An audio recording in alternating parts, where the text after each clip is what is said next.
Peggy 18. In this 4-part series, get an inside look on the making of one of the most anticipated titles in gaming history. This is Inside Assassin's Creed 3. Ever since Europeans arrived in North America, they had been involved in shipping goods back and forth across the Atlantic Ocean. In order to make this economic system work, the British tried to control the goods that are going to the colonies. And it was those goods coming back and forth which made a few places on eastern North America important. Whether it's the Boston Tea Party or the Boston Massacre. Fire! We have these big historical events that we can situate our game around. All of these events that people have a rough understanding of, but they've really never experienced.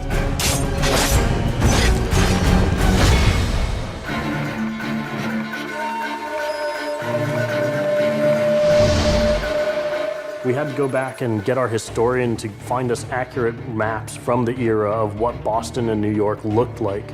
These are actual replicas of the cities.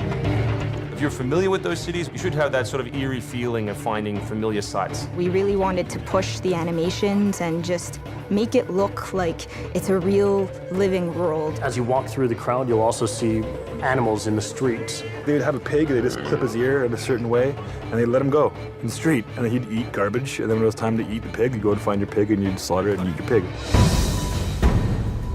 We've got a lot of new ingredients that just bring a new, fresh feeling to the gameplay inside of the cities.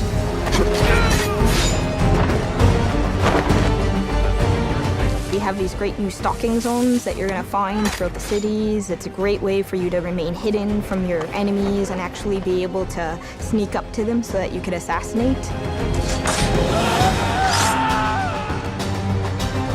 We've got this amazing dynamic weather system in, so we can see not just the time of day passing, but also going in and seeing the same environments, not just in the summer, but in the winter as well. Even though it's a much more condensed area in the city, you actually have to be more careful. There will be carts moving past, so as you're running along the buildings, escaping some snipers, you'll be able to just dive off into a hay cart that's driving past. You'll be able to jump out of that, free run quickly through the streets, through a building, and jump out the other side. See people inside freaking out as you run past through their kitchen.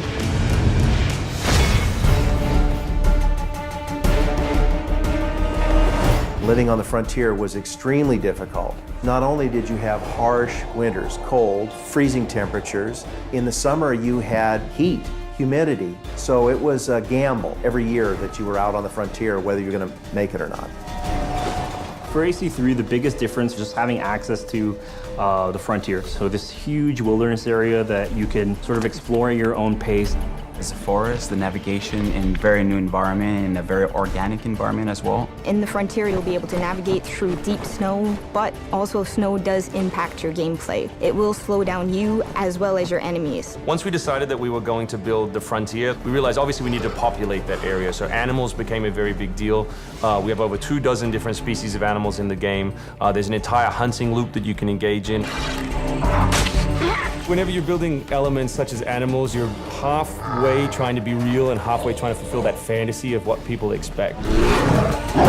One of the great new features we have in the frontier is the new tree running. Connor being really fluid and being able to navigate through the trees. The frontier is really our new playground.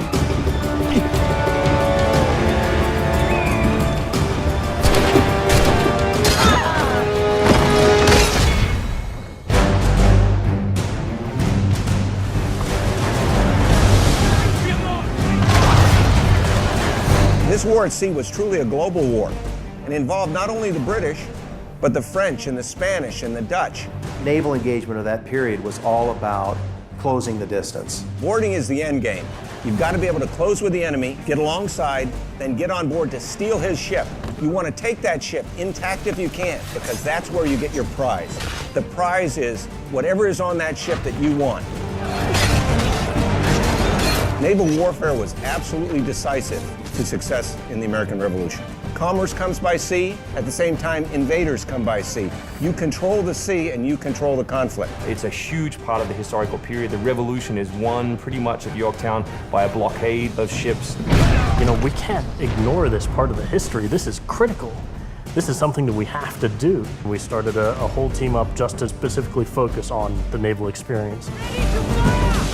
Naval combat has been a huge challenge. The technology of the wind, the water simulation has been a massive undertaking for the team. Initially, we didn't even think it was feasible because it's a big moving structure. It's a full simulation on high seas where Connor is controlling a ship, he's controlling a crew as well, so he's kind of the master and commander on the ship. Very exciting. I mean, you are on a moving vessel that is very much part of the sea itself.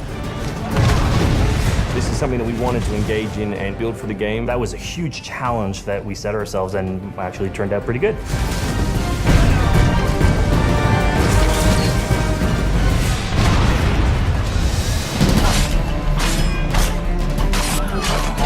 If you haven't played any Assassin's Creed games before, we really think this is a great point to get on board.